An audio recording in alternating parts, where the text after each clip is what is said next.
very excited today to go through some emergency preparedness information that relates to the equine community. We have a panel with our veterinarians today talking about health concerns, and then we have a trailer loading demonstration given by the animal care and control from the county. Good morning. Can you hear me? Okay.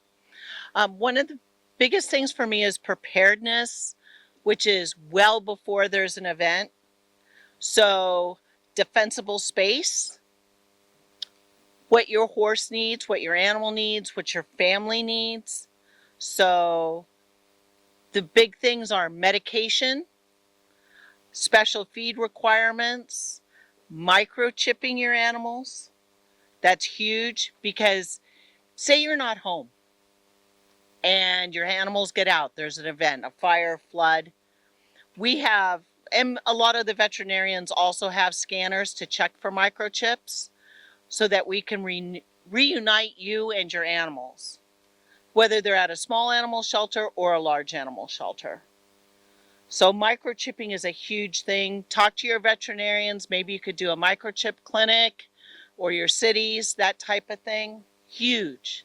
It can make a huge difference. It also will prove you're the owner of the animal.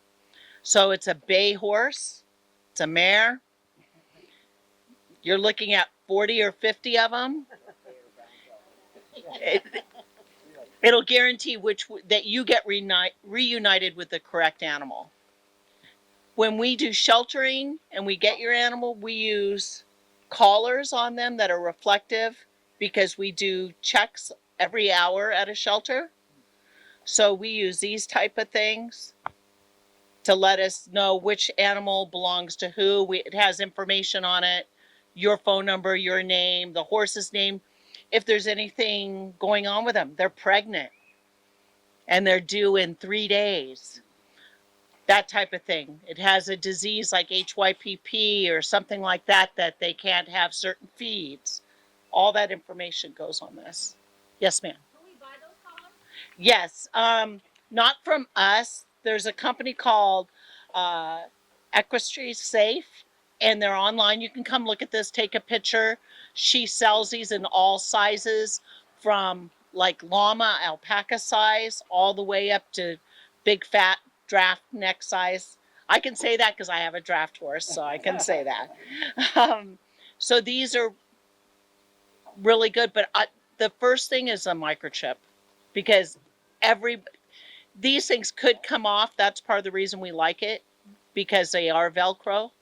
The microchips with them forever. And we search all over the horse for the microchip because I do know they move.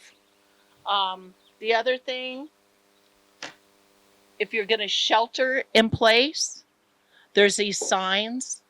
You put your phone number on. Emergency personnel driving by your property could give you a call and say, are you okay? Do you need anything? These type of things are huge because a lot of people do not want to leave. I'm trying to push this with the Board of Supervisors because I think it's important. The other thing is make sure your trailer's ready. It doesn't have a flat tire. The floor is not out on your trailer. I had a ranch in Garner Valley, California. A lady called the fire department during a fire to ask if they could come and change the tires on her trailer. That is not the ideal time to do that. Trailer loading, safe trailer loading is huge. Everybody's got a way. There's a million people better at it than I am. You know, my horses load and unload. I can point at it and they'll load. I can tell you from experience, most animals don't do that. I had a lady come with a Subaru that packed 3 alpacas into it and brought it to the sheltering site at Pierce. I mean, that's using your noggin. She got them there safe. I've had turkeys, peacocks, goats, sheep, African sulcata tortoises, All of them have come in various different ways. Laundry baskets, pillowcases, dog crates, whatever works for you. You know, whatever you can do to get them out. But prepare and have a plan. So you prepare your family. So if you're at home, everybody's at home on a Saturday, what you're going to do. If it's a Tuesday, a kid's at work, a kid's at home sick, you know, school, whatever it is, what's your plan then? What's your plan if you're on vacation? Who's in charge of your animals? Who's in charge of your property? What's going to happen? So there's many different layers of planning that you need to do. Having the right information when you come to a shelter, you're evacuating your shelter, your trailer's in good shape. You get there, you don't just unload them and throw them in a stall. We need to know who you are. We need information about the animal, how to get in touch with you. We found that about 4 days in a shelter, usually about that time, a lot of horses start to colic. They're nervous. Feed is changed, water's changed, people who are handling them are changing. And horses, a lot of times, are just accidents waiting to happen. I like to have your veterinarian's information on the paperwork also. So if I can't get in touch with you, I can get in touch with your veterinarian. A secondary emergency number on that paperwork is huge. A description of your animal, microchip number, tattoos, brands, markings, all that will help to reunite you with your animal. And that, I mean, I know it gets tough if it's a bay mare or it's a male peacock or something like that. They kind of all look the same. But any information that you can have that can help prove that animal is yours. Special feed requirements. They have a tendency to choke or something like that. I want to know that. Who's allowed to come see your animal at a shelter? Because we do allow people to come down to the shelter. I prefer it because you may notice something subtly with your animal that I may not notice. Yes. I have a question. For this area, where is the nearest shelter? Like, God forbid if we need... Right there. Okay. So this area is a designated shelter for LA County. Okay. I have sheltered here. I cannot remember the fire, but it was about 20 something years ago. There was a fire way over there, and they brought horses here to be sheltered. But it's been about 20 years since I've done that here. The next place would probably be Pierce College. The next place is Antelope Valley Fairgrounds. And then some of the smaller shelters, such as Agoura, Castaic, Lancaster, all have facilities for horses. I would prefer if you would have a plan to take your horses somewhere else, have a friend that lives somewhere different from here, that you could take your animals there. In a shelter situation, we don't know the vaccine history of any of these animals. We don't know anything about them. So it's preferred if you have a known place with a known protocol for the safety of your animals. Anything else you guys can think of? But the trailer loading is huge. Practice. Some horses only know how to get in a stock trailer, apparently. Some horses don't know how to get into any trailer. They don't know how to get into a trailer that has a ramp or a step up or whatever it is. Practice. Practice your drills. Practice what your procedures are going to be with you and your family. Talk to your neighbors.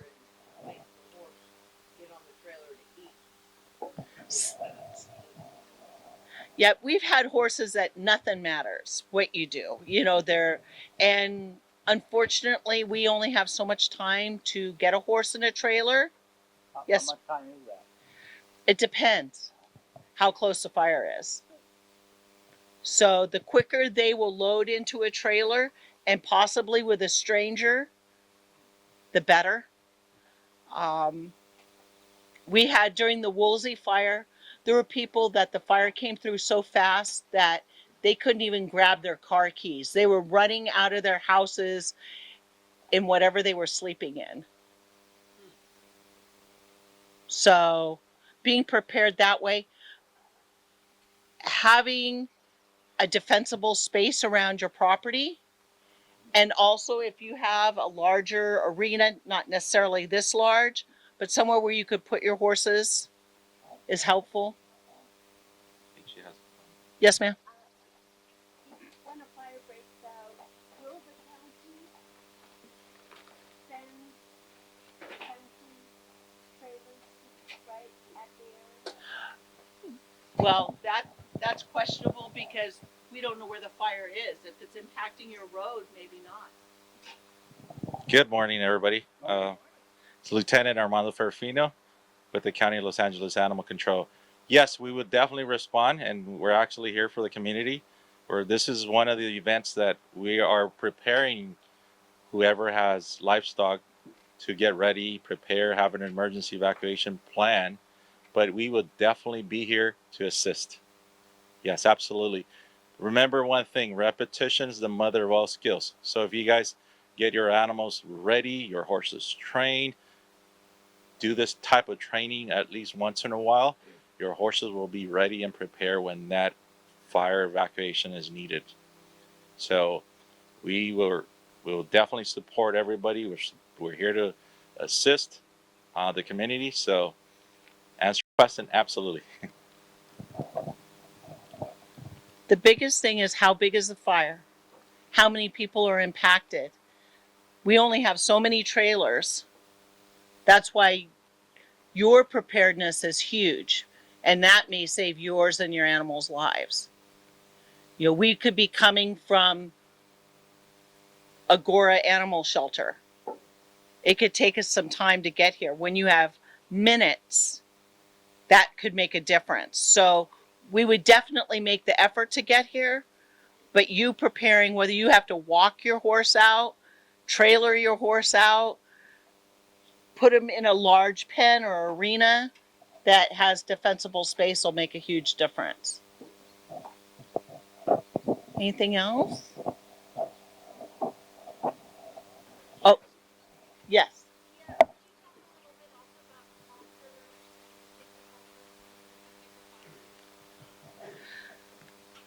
We all have nylon halters, rope halters, whatever. They melt. The white fencing melts. Wood fencing burns. Leather could burn. You know, metal can melt also.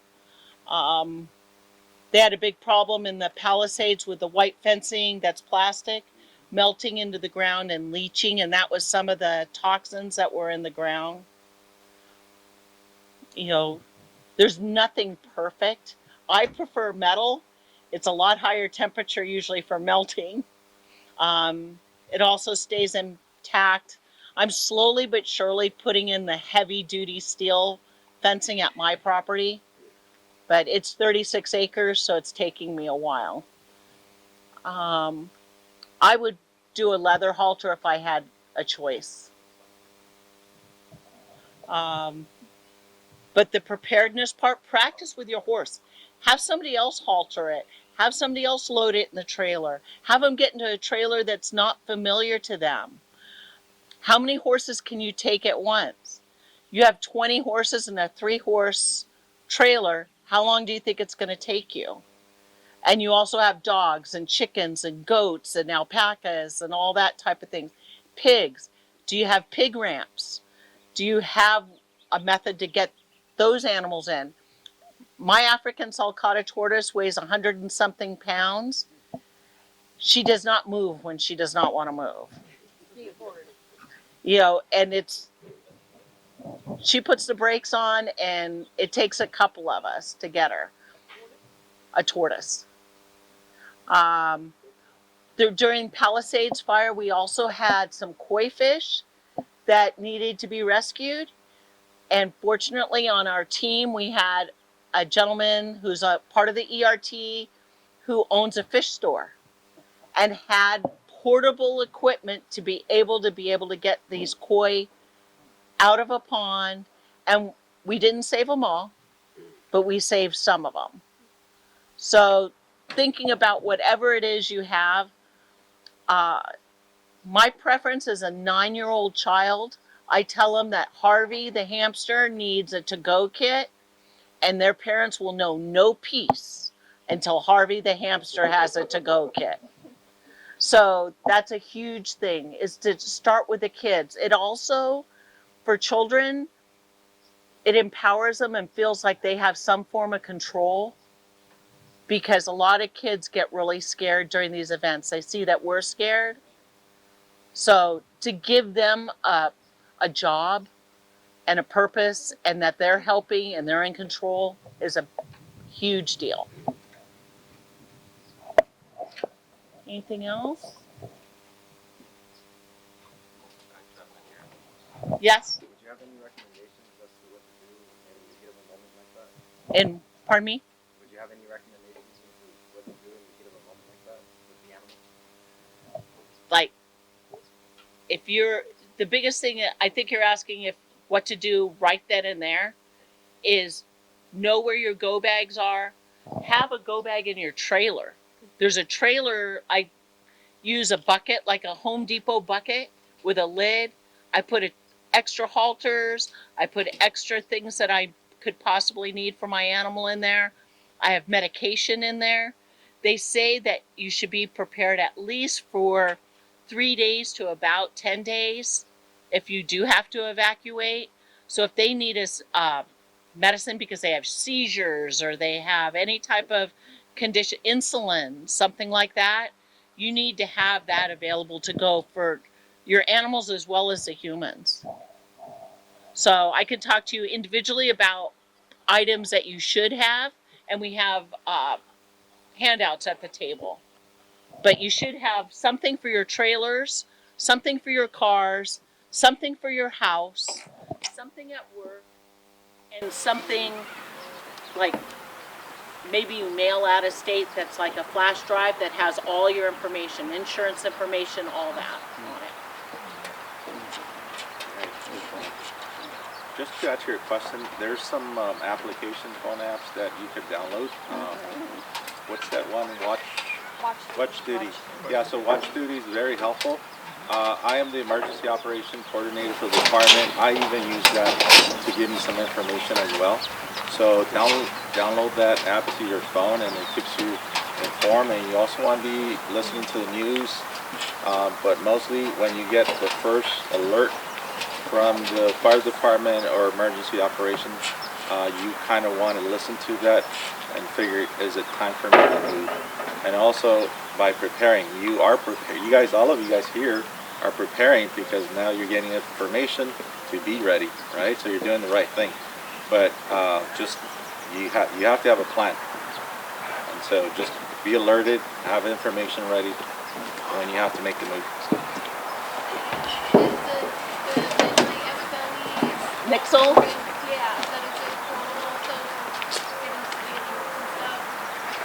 Yeah. What was city?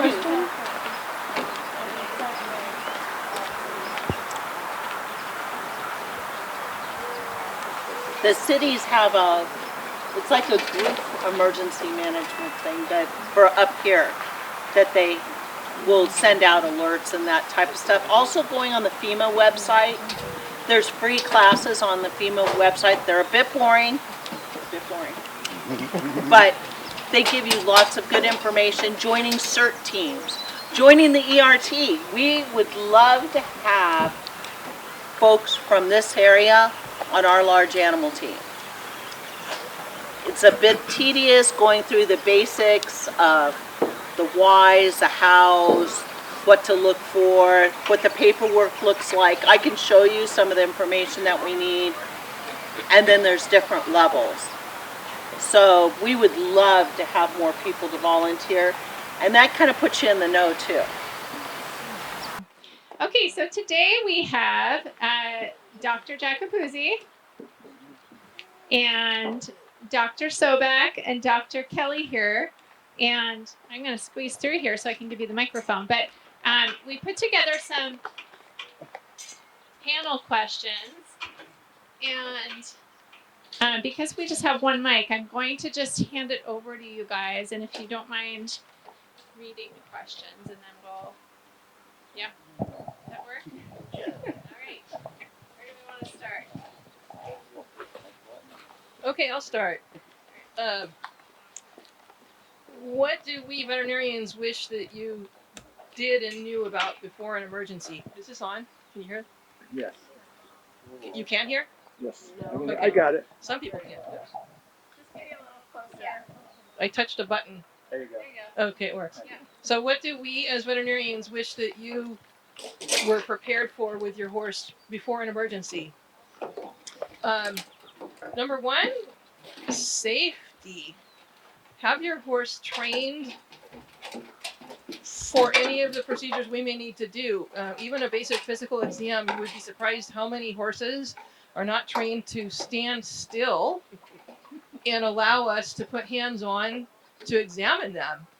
And I guess a lot of owners don't even care, which to me puts me at risk. And if I get hurt handling your horse, I'm no use to anybody. So number one, train your horses to behave and tolerate all kinds of procedures. Train them to have their mouths handled. Train them to have a thermometer put in their anus. Train them to stick your fingers up their nostrils. Train them to pick up and hold their feet.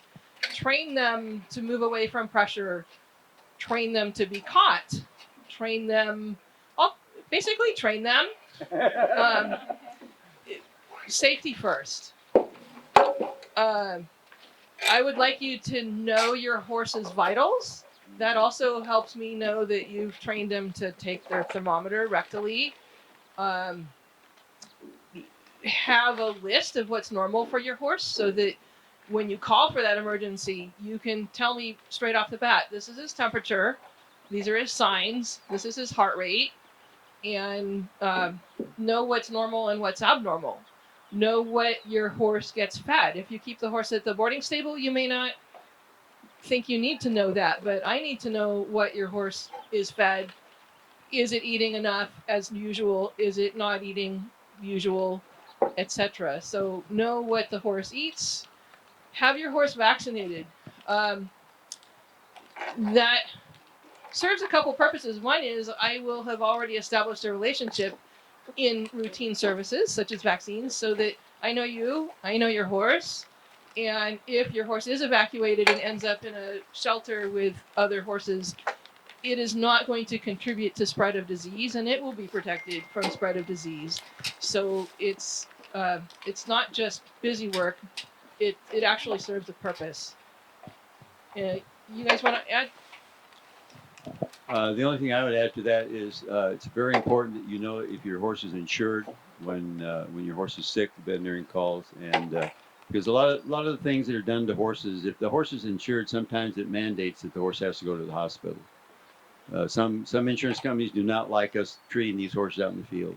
The other thing I point out to you is I love microchips, and I love a chip called ThermoChip. And a thermal chip, you can, if you have the special reader for it, you can actually read the temperature of the horse. You don't have to go around the back end of it. Thermal chip can go right to your cell phone. It's a permanent record. So the problem with chips is you can only have one chip per horse. So if your horse is not chipped, I would suggest you look into the use of the thermal chip. That's a good idea, Larry. Thermal chip. Yeah, I like the idea about the insurance because I deal with some horses that don't cost $5, and they have them insured for all kinds of reasons, and it really does change the way you treat them. I know this may or may not make sense to you, but on many of the horses that I need to know that needs to go to surgery or not go to surgery, if there are a surgical candidate, you really don't want to give them Banamine before I get there in an hour, 2 hours, because it makes them look so good that we can get fooled. And most of the time, the horse owner knows that it's not a surgical candidate, that it's going to stay home no matter what. Then, in my opinion, go ahead and give it, because whatever's going to happen is going to happen. It's either a simple colic or it's got some type of twist or many of the surgical lesions that horses get. There's quite a few. So that's something to think about. It's simple. It's just done in the beginning that many horse owners will give them a bran mash and some Banamine, and they'll wait an hour for it to kick in. And then if the horse is still not quite right, they call the vet 2 hours later, and we show up, and sometimes their vitals look all normal. Their temps down, their heart rate's down, their gums are pink, their gut sounds kind of come back, and all the little things that we add up, that horse ain't so bad, so my red flag's not up. And then when things start to really crash and burn, that horse should have been at the hospital 4 hours ago. And my brother Michael is a colic surgeon at his hospital, and he has said to me several times that if a horse gets treated too long in the field and you're just not sure you want to do surgery, and they're doing all kinds of things in the field, then they say, oh, it's time to go because the vitals are crashing. By the time you get the horse to the hospital, the horse is already, even though it's walking, it's a dead horse. So you always need to consider getting there as soon as you can.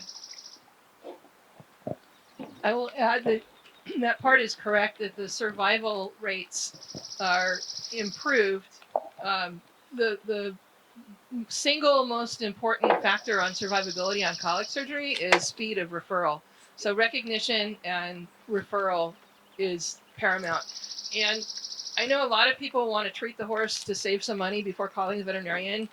And I would expound on that and just say, at least call your veterinarian and talk to us about the symptoms, the signs, and whether it's appropriate to treat or not.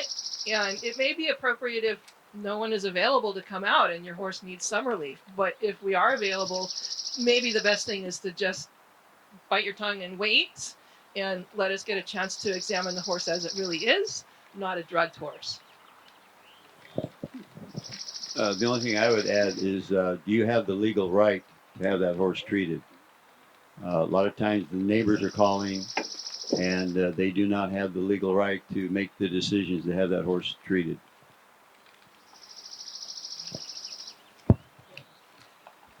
Something else I want people to think about, owners of really old horses or crippled horses, plan where your horse lives, the location, the access to a vehicle such as the truck that picks up the dead bodies, for instance. I know this is really morbid, but think about it when times are good, that what happens if your horse passes away in its stall or paddock and it's a completely inaccessible area. It's not going to be pretty.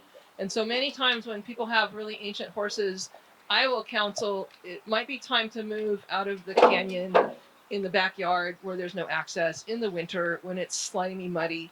It's time to move someplace where it will be a distinguished death and distinguished removal. Well, I have a question. yes. What vaccinations for your horses are mandatory in this area, or what are recommended? None of them are mandatory. Not a single vaccine is mandatory. What are recommended then? I recommend 8 different diseases that I vaccinate against. Eastern, Western influenza. For my program, Eastern and Western encephalitis, tetanus, West Nile virus, influenza, equine herpes virus, also known as rhino, strangles, and rabies. Those are the diseases that I vaccinate against. Question regarding I do all the same ones. I just don't do rabies. I've heard there's a vaccine for snake bite. I don't Oh, know yeah. if it's for dogs, I mean for horses also, and if so, what's your comment on that? She asked about the rattlesnake vaccine for horses. There is one. I'm not sure if it's specific to horses or the dog one used in horses presently, but the last time I looked into it, it was very expensive. It needed a 3-shot series to begin the vaccination process, and it needed to be vaccinated, updated every 6 months to be helpful. I have not personally ever used the rattlesnake vaccine, Thank you. nor has Dr. Jacopuzzi. I think the vaccine's coming off the market also for dogs, last I heard. Awesome. You mean they're taking it off the market, not available? Okay. What was the rationale between rabies and not giving rabies? Me? Yeah, I haven't had rabies in LA County in 50 years. got it. And traveling around with your horse, or that's not. And Doesn't I'm matter. just saying, for me, Yeah, I haven't had LA County. I've been here almost 30. And they haven't contacted me one time that there's a rabies outbreak. So, until they do, I just don't do it. I asked my clients, do you want it? And they say no. If I So, lived up where I went to school, I would do every horse.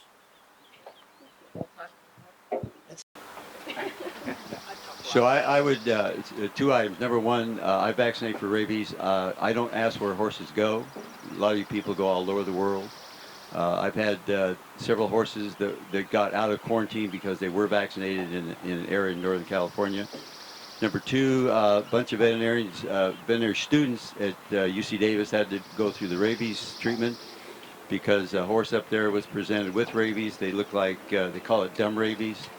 It looks like they have a tooth problem and everybody stuck their hand in the horse's mouth. So I do a lot of sticking my hand in horses' mouths, and I want to make sure that all my horses are vaccinated for rabies. And just because it isn't here, and I agree with Jimmy, it hasn't been present, but we don't know about other horses coming into the area. I will add, it hasn't been present in horses in Los Angeles County, but it is definitely present in the bat population, and we do have bats, even if you don't see them, they are here.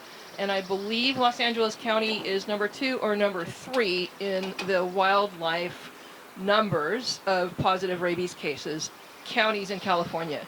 So it is a definite public health risk, and it is 100% fatal. And while very rare here, I don't think it's something that should be played with. And I personally, as a veterinarian, want to have all the horses I contact be rabies vaccinated. So on that same note, how many, I'll ask the panel, how many horses have been diagnosed with Eastern encephalitis?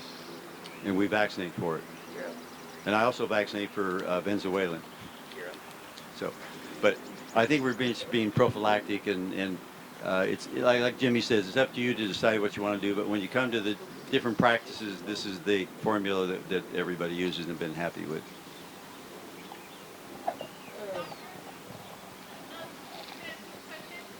So, it's like we all probably have had, you know something's just off with your horse, but you don't know what it is, right? And you're watching before we call you guys. Are there things that you would say, you know what, keep an eye on these certain things? Because you know how sometimes it refers pain and whatever, or they seem irritable and it's like something's hurting. Are there things that we can watch for the few days before we feel like we need to call you so that you have a little more insight when we get there? Our diagnosis for that is ain't doing right. ADR. It's a real thing. So take his temperature, monitor appetite, take the heart rate, monitor mentation, alert, depressed. Those would be the main things. Write it down, keep a journal. If you're like me with my own personal pets, I forget, oh, was that yesterday or the day before? Write it down, because you never know what's going to be useful information for us to figure it out. In that encephalitis vaccine, is that the EPM? No. Is there an EPM? What? She asked about equine protozoal myelitis. Once upon a time, there had been a temporary, partial approved vaccine. It was like 40 years ago, or maybe not that long, because we didn't know about it that long ago. But no, there is no current vaccine for EPM. No. Okay. What encephalitis then? Eastern and Western encephalitis. Those are primarily a concern in the mosquito states, back east, the south. To my knowledge, I think there was one case in Ventura County 30 years ago, but it's extremely rare. But the vaccine discussion, as Dr. Jacopuzzi said, that's between you and your veterinarian. It's not really, I think, the realm to go into the nitty-gritty here. But do have a relationship developed with your veterinarian, so we know your horse, we know you. We generally get along. Oh yeah. I love Ruth and Larry. So when one is out of town, another one will pick up the slack generally. But to not have any relationship with any veterinarian is going to put you at a disadvantage. And to allow your horse to be unsafe is going to put you at a disadvantage, because none of us want to do that. I will say one personal pet peeve of mine is when we're coming and you know we're coming, open the gate for us. Yeah. Open the gate. Do you guys know about what to have in your first aid kit? Your phone number. Our phone number. Yeah, good. Okay. It's always good to have a basic set of bandage materials. Yep, Aaron's showing the booklet that has a list. That's good. They're all available. The lists are available over there in the booths, and Lomita Feed Store has a partial one assembled. It's a nice one. Have some bandage materials, duct tape, cotton, have your thermometer, have a stethoscope, have a notepad with a pen to take notes, have a flashlight, have some scissors, medications as approved by your veterinarian, whether they're prescription or not. Have what your veterinarian recommends and thinks that you, in particular, are okay to have, because I may have a different criteria for what you can have and what you can have, depending on your skill and knowledge and what your horse is all about. You think of something else for that?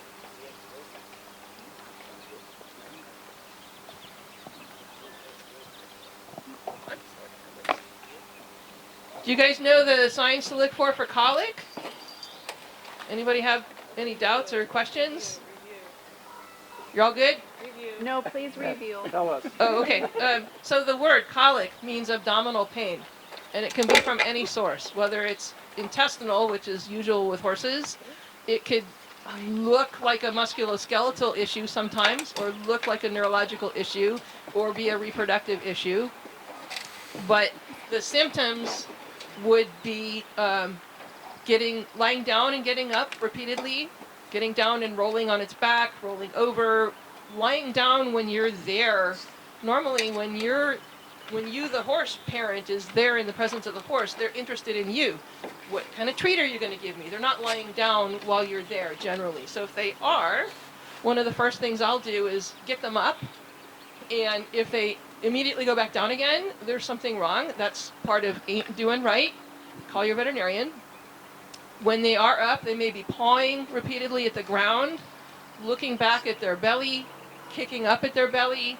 Some horses will do that thing where they put their upper lip up. It's called the flamen posture, and that's a display of discomfort. Not many, but some horses will yawn excessively. But the main thing would be pawing, getting up and down, and not eating. So those would be your main symptoms. And what do you do? What's the first thing you do when you have colic? Walk your horse.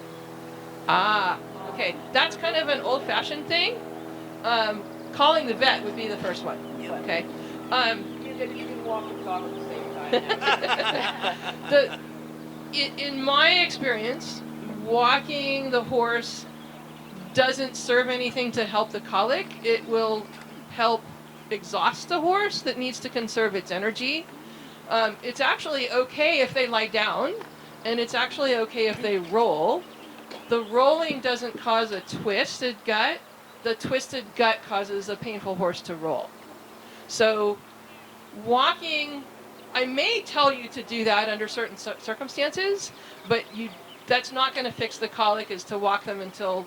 So, but being very old school, a horse's digestion works walking with the frog, pumping the blood through them and grazing and digestion. Wouldn't walking the horse get the gut motion going again? I think that sometimes you can distract a horse from its pain by walking them. If they are trying to commit suicide by getting down in the stall and rolling up into a corner and getting their legs tangled in the fence, walking can prevent that from causing more injuries, but it will not cure a colic. A long time ago, there was a veterinarian in Europe. His name was Dr. Vandenplas. And I'm not sure if anybody's been able to repeat what he used to do, but he used to do double hitches with rope across the horse's back and drop him. And he would flip the horse himself. And he swore he could unflip some displacements. And so I've always thought about that, because I learned that from an old veterinarian, Dr. Whedon Humphrey, that going down and rolling, they already have the twist. That's why they're rolling. That's why they're in pain. But if it's a lot of gas, they'll roll too, and they're not twisted.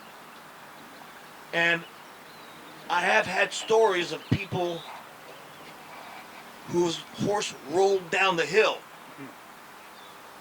and it was a veterinarian's horse. So I believed her. And she said that horse was normal when it got down to the bottom. So she believes that it unflipped. You know, those are things that you always wonder if it's true or not true.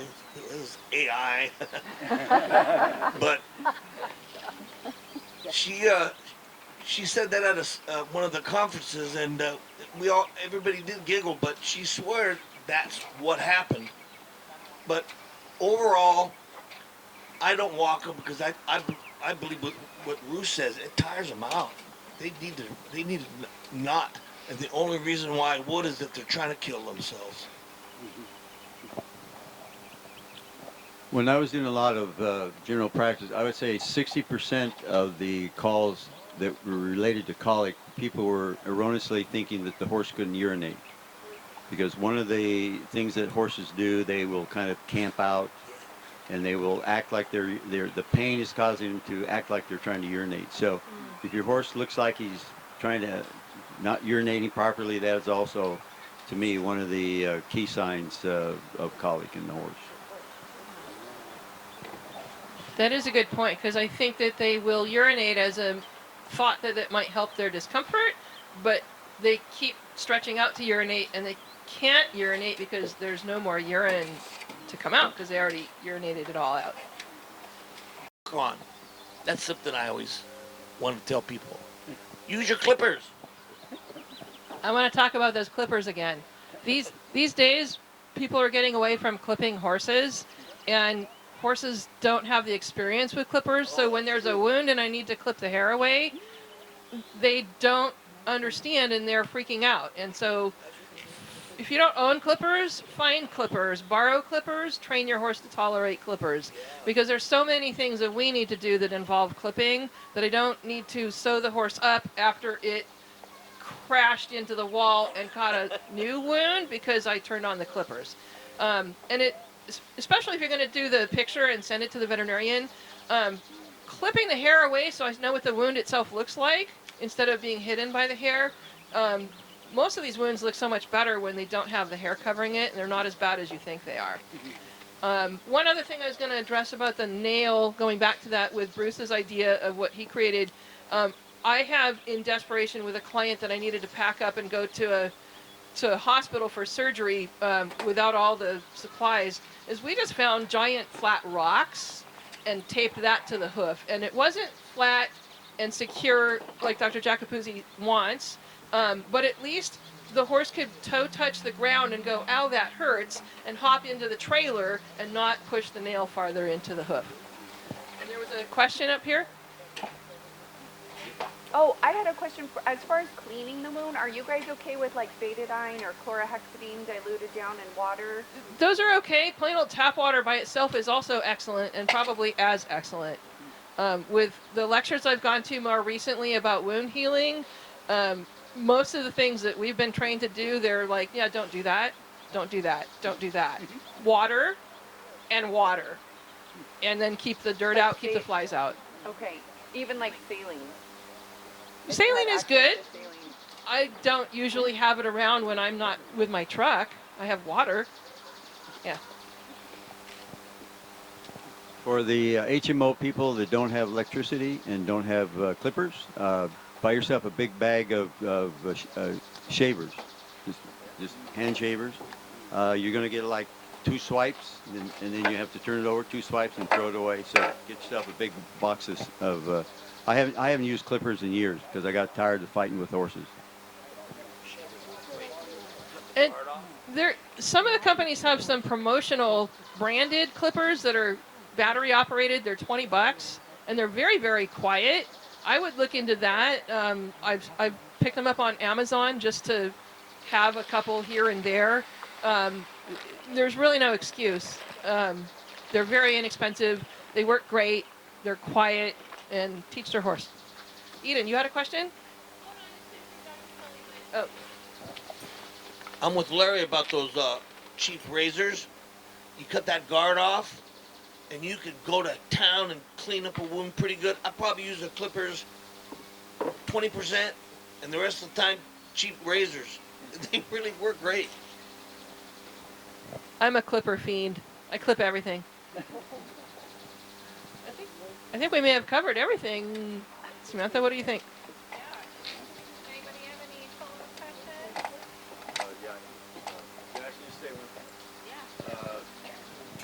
questions? Let's talk about the elephant. Medication, prescription drugs. So I'll use this analogy. So the neighbor's daughter's going out to a rave party, and so the neighbor decides he better take his wife's birth control pills and hand them to the neighbor's daughter. So basically what we're saying is that legally, and even if you think you're being a good Samaritan, you cannot use medications that have been dispensed to your horse for any other horse, especially neighbors' horses, etc., unless you want to get your butt sued off. Because the Good Samaritan acting around here does not allow you to use prescription drugs and probably other medications also on your own unless you're a veterinarian that has the ability to do that. So I know everybody wants to do that. It just, I don't think there's probably 90% of my clients tend to have the propensity to grab their drugs and start helping their neighbor.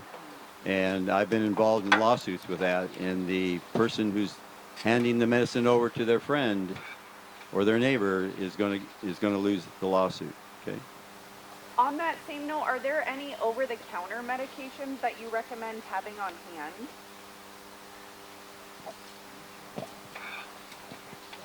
Well, we, as veterinarians, we use a lot of bute and banamine and then the Equiox. And then I got to tell you the new way that I have been told how to use Equiox. But I use a lot of naproxen, and it works fantastic on horses. Naproxen? Aleve. Yeah. It's naproxen. And for your average 1,000-pound horse, it's about 20 to 25 tabs every day for 3 days as a loading dose. And I swear to God, you could whittle it down to like 15 tabs twice a week, and it makes horses pretty comfortable. My brother, roommate in college, was on a research paper that has not been printed yet. Equiox has been used backwards. That's why when you start off with 1 pill or 2 pills, it wasn't working. They didn't need a loading dose. They needed a saturation dose. It's 5 pills daily for a week. 4 pills daily for a week. 3 pills daily for a week. 2 pills than 1. Then you go in reverse and find if 1 pill a day works or 2 pills a day work. They got unbelievable results on how it maintained the horses on a saturation dose. A year later of keeping the horses, the 25 horses, on that level, on scoping, they found not 1 ulcer. I couldn't believe it. I don't think that you would get that if you use Banamine. The next one I believe is better is the naproxen. Not only because it's a little easier on their tummies, you whittle it down to find the lowest dose that works, and it's twice a week. But that's going to be printed out and told soon enough. The reason why, like I said, my brother got the info. That was his roommate in college. He just called him.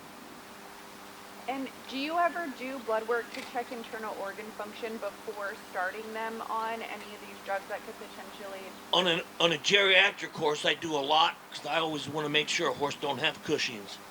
Because I love steroids and they work fantastic. But if the horse got Cushing's, that's a bad thing. Okay.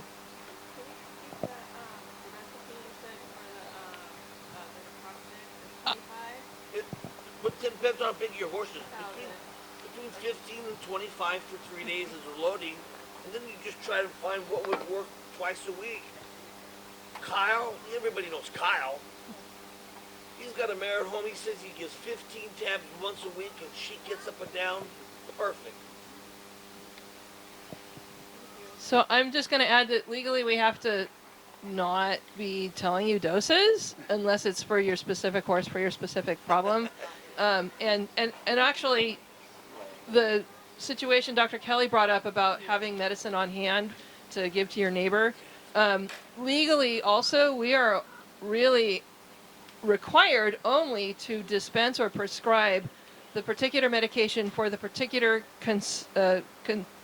condition for a prescribed amount of time, period, and not to have anything on hand. I know we all fudge on that, but legally we have to see the horse and dispense it, not to have on hand in your trailer or in your barn for the whole rest of the year for your other second or third horse as well. It needs to be for that specific condition. Do I do that in every case? No, but we do have some legal limitations, and so if you find that one veterinarian is not being cooperative for you, that may be the concern.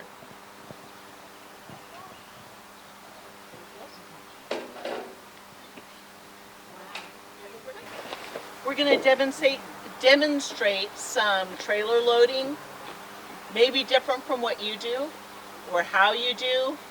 Everybody has a different process. Our main thing is safety, and a lot of times when we're loading animals, we don't know them, and they're stressed, and we don't know if they've been loaded before. We don't know anything about them. So we do a lot of kind of defensive loading where we keep the horses or the animals off of us. We keep a hand either on the horse or close up by the halter, and then we have the lead rope also in our other hand so we can push off on them, because some horses have very bad behaviors and have gotten away with a lot of things. And can I add, it's always a good idea to have your leather gloves on, especially if you have a horse that you know is going to pull away, then you have a better chance of hanging onto the rope. Yeah. Yeah. Generally, we have gloves on. We're, depending upon where we're at the fire, we usually are in uniform. Always wear boots. Don't do it in flip-flops, please. Or barefoot, which I've seen. We try to evaluate the animal a little bit. We talk to the owners if they happen to be there. A lot of times we find out the horse or the mule has not been out of the backyard in 19 years, and they have put a lead rope and a halter on it twice. So these are the animals that are dangerous for us and for veterinarians and anybody else. Dr. Sobek also mentioned to me something earlier about when you know we're coming or the vet's coming, please open your gate. That's really helpful for us coming in if we have to come into your property to help you remove an animal. And please practice with them. Halter them. Lead them around. You don't have to ride them. Lead them around. Load them in a trailer. Take them off a trailer. Teach them to tie. We've had events where we had to tie horses to a large arena. We had too many animals. We ran out of stalls. At Pierce, we can usually house in stalls about 200 and something horses there. We had well over 300, and we're tying them to the sides of a big arena.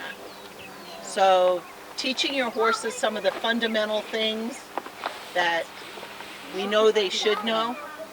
Also alpacas and llamas, teach them how to be haltered and led. I cannot tell you how many of those I've tried to remove and they've laid down. And I'm going to be 65 in a couple months. I'm not as strong as I used to be, and I could never pick one up. So teaching just some basic manners. Armando, are you going to? Okay. So we just do some defensive handling with the horses. Talk to your vets. Your vets handle horses all the time. Ask them for some tips. Go to clinics. Learn stuff from different people. I learned different things from every different clinic I go to. This mule is wonderful. Make sure your trailer's in good working condition.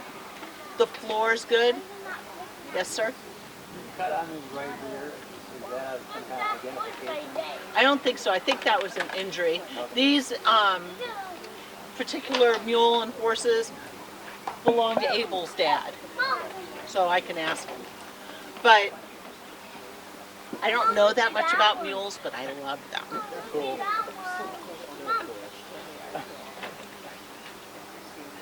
Make sure that your ties in the trailer, whether you tie them when you put them in or don't tie them when you put them in, are in good condition. I told you earlier about the tires on that one lady's trailer. Check your trailers. You know, even if you don't trailer all the time, go through your trailer. CHP used to do where they wouldn't cite you, but they do a trailer inspection. I don't know if they still do that, but some of the trailer, like sales places, will inspect your trailers. You know, maybe it's to make a buck or not, I don't know, but at least to tell you what's wrong. Your lights, your electrical are in good condition. And tires too, you know, Yeah. people let their trailers sit in the sun, and just because there's a lot of tread on your tires doesn't mean the tire is good. So, They rot out before they wear them. yeah. Yes, and I'm always learning something. Every event that I go to, every horse clinic I go to, I learn something, or I go, oh my God, that's cool. I'm going to try that with my horses. So practice, practice, So practice. what kind of suggestions do you have for people who have horses that are not comfortable with getting in the trailers? Okay. Well, we know we need to practice, but like, you know, you got to get them in at least once. You know, do you have some specific methods that you use to get a horse that's not comfortable to get in? For me, if you have time, it's not an emergency and this is to practice, acclimate them. walk them up to the trailer, do it with intention. I learned when I was young that, you know, you look forward, you show the horse where you want to go, you have the intention of going forward. This is not scary. This is nothing to worry about. I'm taking you in there. You have confidence with me. Your horse should know that you're safe and that they can trust you. Do not get on the trailer, turn around, and look at the horse to try to. No. They will not get on. And even if they do, if they leap on you or they run in, the two scariest places for me with a horse where I've been injured most of the time is inside a trailer or inside a stall. A small area where I can't get away.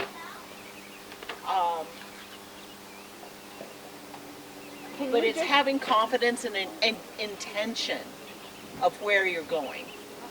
You know, horses I don't know, I'll grab them, I'll talk to them a little bit, tell them this is going to be okay, we're going in the trailer, and I'm walking them with my intention, we're going into the trailer. Does it work all the time? No. I have a question. Why do they have the orange like netting over the windows on that side? We were doing an event yesterday where we were transporting animals other than horses in trailers. And I'm assuming they were smaller, and that was to have them not Come out of their trailers. Like I said, laundry baskets, pillowcases, dog crates, cat crates, little kids swimming pools, bathtubs for babies, whatever it takes to get your animal. A Subaru with, you know, alpacas in it, whatever works. And by the way, I've been thrown by more ponies than I have horses in my lifetime. So the little stinkers, which I think they're adorable, but they're little stinkers.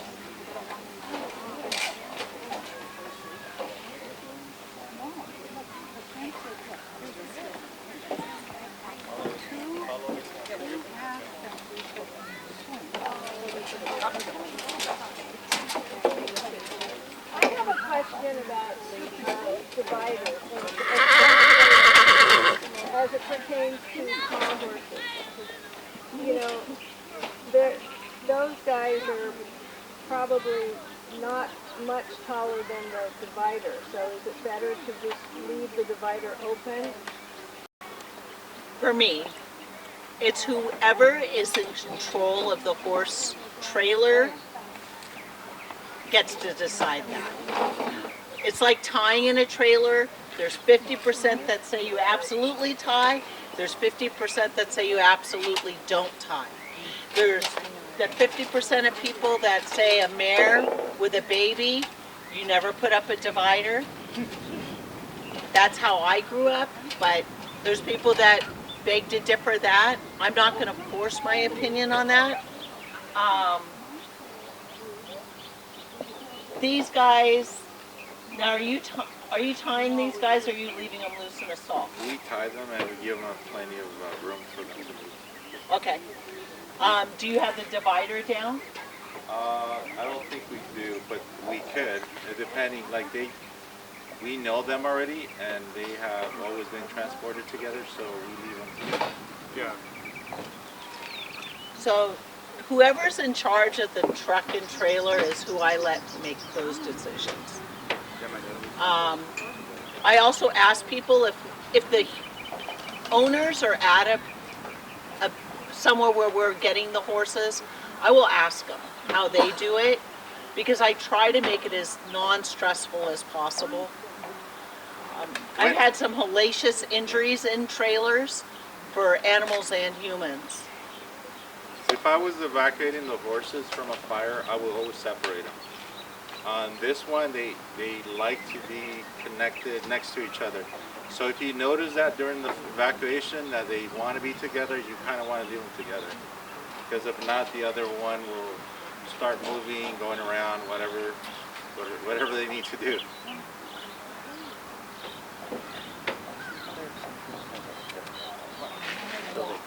Anybody else here ever been thrown from a pony? Oh, yeah.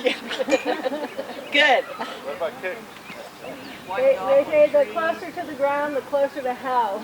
Yeah. And I found that they're quicker. They give you that quick bump, like with, I have some larger horses, some half drafts and stuff, and I can feel it better when it's coming. With the ponies, never felt a darn thing. You know, sometimes if we're doing a bunch of goats or a bunch of animals, like a group, sometimes we will not close the dividers. We just leave it open. We also have stock trailers with the county. Well, I was just curious for myself. I have a 2-horse slant, and I have a pony who's only 12 and a half hands. And generally, I'm trailering her by herself. And I've often wondered, would she be happier if I just left the divider open and let her have the whole space, or is it more comfortable for her to have that other wall to lean against? And she won't tell me. No. I would imagine it depends upon how you drive the trailer. Yeah. Back when this was permitted, my father put us in the back of a horse trailer and took off. And he let us know that that's what it felt for the animals. That was back before there was Child Protective Services and all that stuff. So we learned a real hard lesson. I think my brother put his front teeth through his lip. But, so I am very careful. And I think the more space sometimes the better. I don't know. What do you think as a veterinarian? Totally depends on the circumstance. Some of them need the support, and if they don't need the support, I think that given the space, they can position themselves where they feel most comfortable. Yeah. Yeah. Yes. My thought is, you're going down the road, everything's fine, and you have to, you know, quick. If they got a lot of space, they could fall down. If they got bumpers on either side, they can only go so far. Yeah. Yeah. I mean, it's like, that's why I say it's up to the truck and trailer person. Yes, ma'am? Recommend rope halter, leather halter, nylon halter. What's your safest opinion? My personal opinion, I like leather halters, but I like rope halters. And the same thing versus, I don't even know what the regular halter is called officially. Regular halter. A nylon halter. I use rope halters mostly, but I've been mostly a Western rider my whole life, so that's more common, I think, in the Western world. As long as you know how to tie it. Correct. Well, I have, when I'm trailering, I have a nylon halter that has a leather strap over the back. And I also have one that just has a little leather piece on the side, so should the animal pull back really hard, the halter can break away.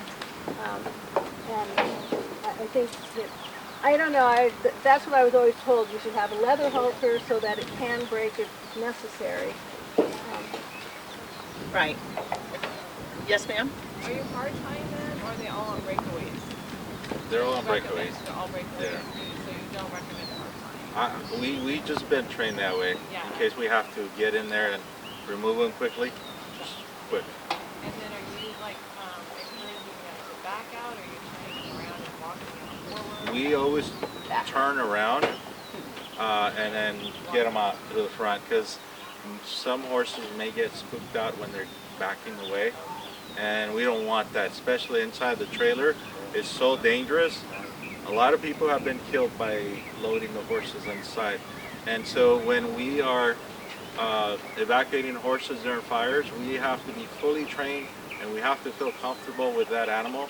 My first thing is I have to connect with that horse immediately, and you know, I take about maybe 30 seconds to 2 minutes depending on the situation, Once we connected, then I feel comfortable enough to get him inside. Yes. What things do you look for that you know they're comfortable with you? I was born and raised in a farm, so I already got that connection. I could feel the energy from that horse, and he could feel my energy very quickly. So if I'm nervous, he's going to be 2 times more nervous than I am. Is there any visible signs that you can see from the horse that tell you? Yes, the ears, the tails, and he's constantly moving. So I'll tell you, that second horse that I loaded, he did not feel comfortable around people. There was 2 young girls that were walking. He did not like their noise, and so I was very careful. That the reason why I didn't bring him this way, and I felt his energy, not to mention his body language. Everything is body language. That includes cats, dogs, every animal that we could come across. If you see the body language, you notice, uh-oh, this animal is extremely nervous. My job is to calm him down and connect. If I don't connect with that animal, we're not going to connect in there. And so by the time I get there, we have made that connection. I feel his energy, he feels my energy.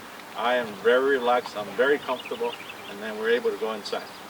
And so if the horse is uncomfortable, I will not load that horse. And the best bet you want to do is leave him in a large corral and make sure that he's okay. Hopefully everything goes good and he survives. Because I had to make that decision at one point. I think it was the Woosley fire. We had a call for 3 horses on the property. The fire was literally like right there, maybe 10, 15 feet away. And I could feel the heat. The animals are feeling that heat. And I got the first one, second in there. The third horse, it was just no way. It took me 15 minutes just to get him into a harness. The owner said, he's not trained. I said, I'm going to do my best. It took me another 5 minutes to connect. Got him half of the body inside. And then I said, no, I'm not going to risk my life, the lives of those 2 other horses. So what I did, I said, I'm sorry, I'm going to leave you here. And then he made it. The next day we went back, he was still there. And you just put him in a large arena? Large, yes. Make sure you let him out from the regular horse stall, because that he would not have a chance. You want to leave him in a large space.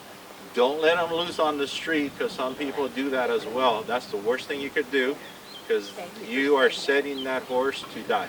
And not to mention, he will end up hurting someone while they're driving. The worst case scenario. Yes? Have you ever covered the horse's eyes when removing them? We do not do that. We don't typically do that for many things. The horses also, they smell, they sense everything. And so they go based on the same things we do. It's not based on just the eyes. They can smell it, they can sense it. And if they are nervous by looking at it, they're going to still be nervous either way. I'd like to add to what Armando was saying about a lot of people let them loose. If you let them loose on a street, like if you let them loose on Hawthorne Boulevard, there's a big fire here. When it's really smoky, you can't see your hand in front of your face. It's dark. You have no way of seeing it. We're driving very slow a lot of the time.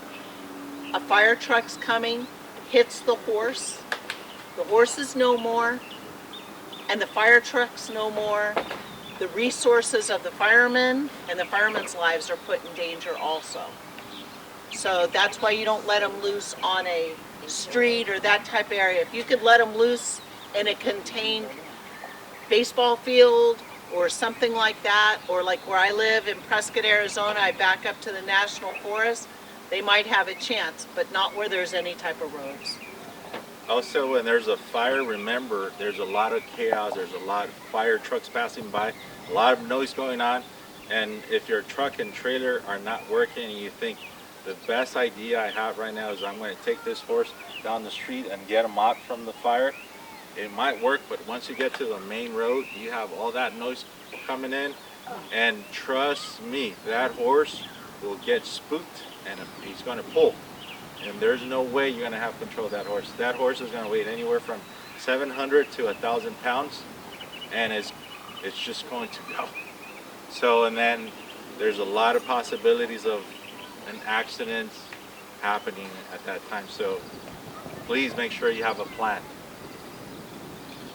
Yes. Any comments on not having bedding in your trailer when you're evacuating them from the fire situation?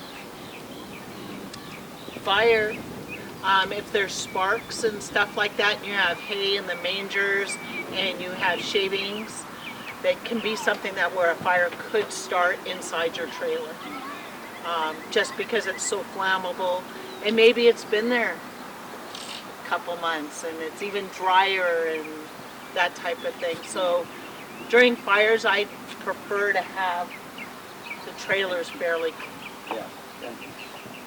I mean, if they slip, it's one thing. I don't want it to become an oven. Yeah. Well, that brings up another point. Like, for example, my trailer has windows that I can close. So if there were a fire, would it be better just to keep everything all closed up? If you could, if you're not going too far, like to me, if you're going down your street and your street's on fire, yes, close. But obviously, you can't leave them in there for too long because it's going to get too hot. Yeah. Some people have those real thick screens that help for embers and stuff like that. But just, this is part of the preparedness I was talking about. Plan it. Think about it. Make sure your truck has gas. A lot of the gas stations, if it's close right here, they're going to shut the gas off. You're not going to be able to go right up here and grab gas right away. That type of thing. 2 tips to include on that is, if you're really comfortable with your horse and you're loading them, it's totally okay. But if you're not too comfortable, you just obtain a new horse, you might want to get your partner, a partner that could be outside of that window, and you could hand over the lead rope so they could help you. Otherwise, if you don't, and that horse might get spooked inside, you could get hurt. So just remember that. What was my second idea? Yeah, that's the main one. And you know, because if you have been with that horse for a long time, they know you quite well, they trust you, you trust them, and it's totally okay. But for a new horse, just be careful on that. And standing behind them and pushing them is not normally a good idea. I've seen people where they've sat on the back of a trailer with food and things like that, trying to bribe a horse in while somebody else is pulling them. Accidents waiting to happen. It's not going to probably end well for anyone. I mean, we've all seen it. We've seen, at rodeos with people that should have more sense. I've seen some crazy stuff. We've used butt ropes. Again, How about cattle prods? I've seen cattle prods used. I've seen people with the like a lunge whip with a plastic bag on the end. I mean, if you start preparing ahead of time, teach your horses, have somebody else lead your horse in, you lead their horse in, do these practice drills into different trailers, because your trailer has the flat tire and we show up with a step-up trailer and your horse has never stepped up into a trailer, or they've never been in a stock trailer or a 2-horse trailer. Yes, ma'am. I'm going to be an advocate for clicker training. It just helps so much, not just for the trailer loading, because I've never actually used clicker training for that, but just to get the horse in a mindset of, oh, I want to learn something new, so I have another avenue for treats. It just goes a long way, and people just need to decide to teach them to go into the trailer, not just hope it's going to be okay. You have to make an effort. Yeah, training, clicker training, go to clinics, practice, have a preparedness plan for you, your horses, your family, at work, away from work, on vacation, all that stuff. We were discussing earlier about how if we go on vacation, it's difficult to find somebody to care for our animals. Does that person know what the plan is if something happened while you were out of town? And what is your plan? You know, that's important. What I see from new horse owners and they have a truck and trailer, is they want to keep that trailer immaculate. So they use bleach, they use all kinds of chemicals to clean that trailer and keep it spotless. Guess what? That does not work. It's actually, the horse is not going to want to go inside. They could sense, they could smell that odor. And then you're going to say, well, what's going on? I got you in there so many times, and now I can't get you inside. Well, they could smell that chemical. So don't go crazy and use those chemicals. Just use water, and if you leave manure in there, perfect. They could smell it, and they could say it's safe to go inside.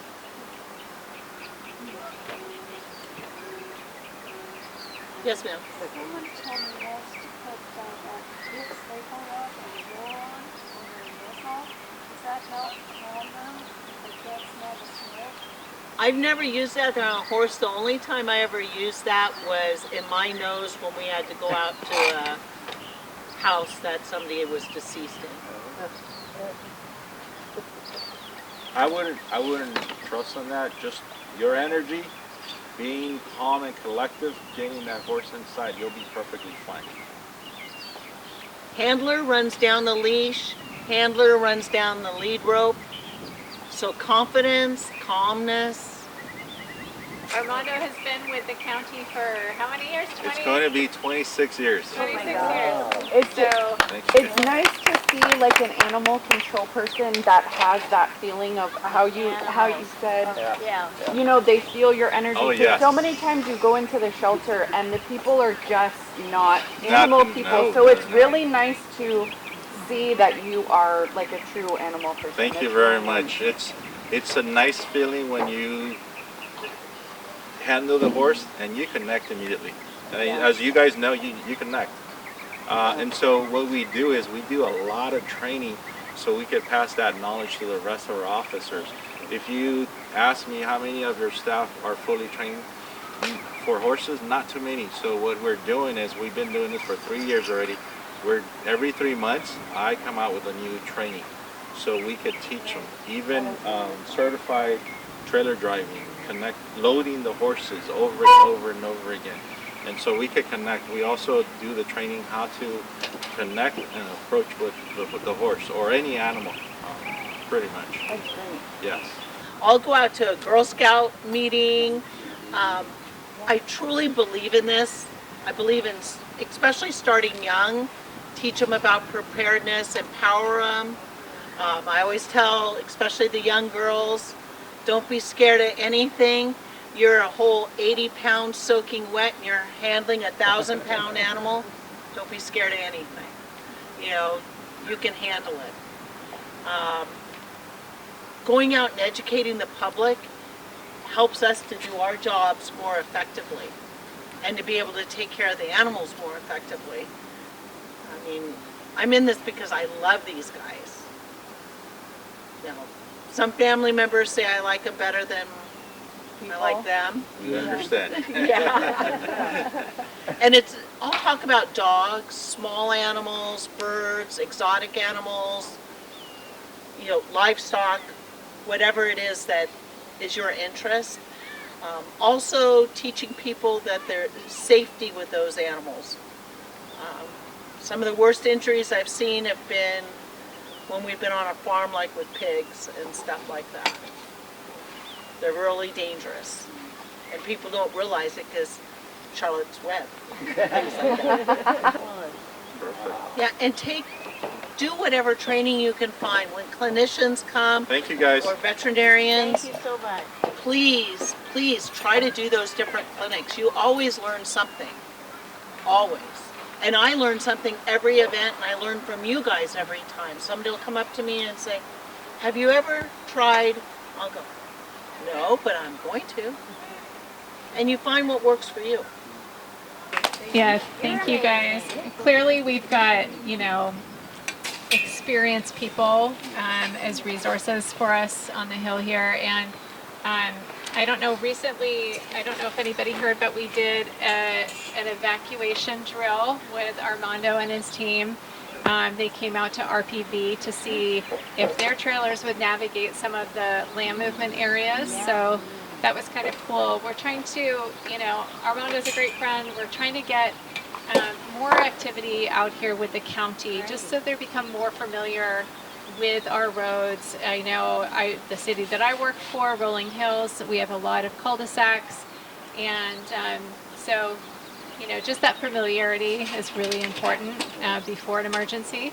Well, and also it's really nice for like community affairs because, you know, unfortunately, animal control often has a bad name.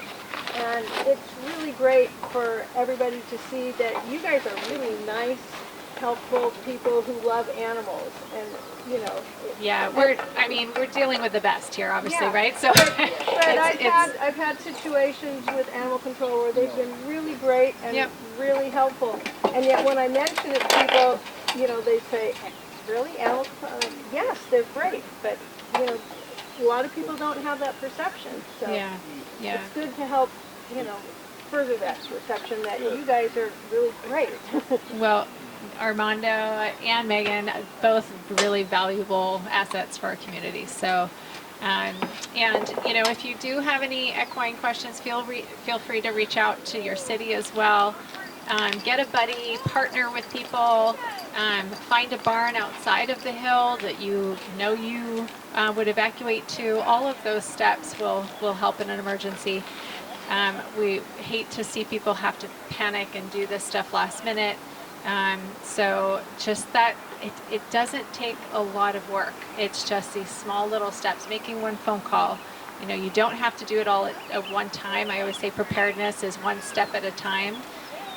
So just taking off these little bite-sized pieces of, you know, finding the barn or gathering your veterinarian records, right? Email them, take a photograph and email it to yourself. You could do that this afternoon. And so that in an emergency, you just have to check your email. They're right there. So there's lots of different tips. Obviously, we've got some of the resources there on paper, but feel free to reach out to your cities too. And obviously, Armando graciously offered his contact. I hope you don't get Oh no, not at all. too many questions, but we really appreciate your time. And like I said, please provide feedback if you can. It helps us plan for next year. We'd love to do this again. So thanks all for coming out and spending your Saturday.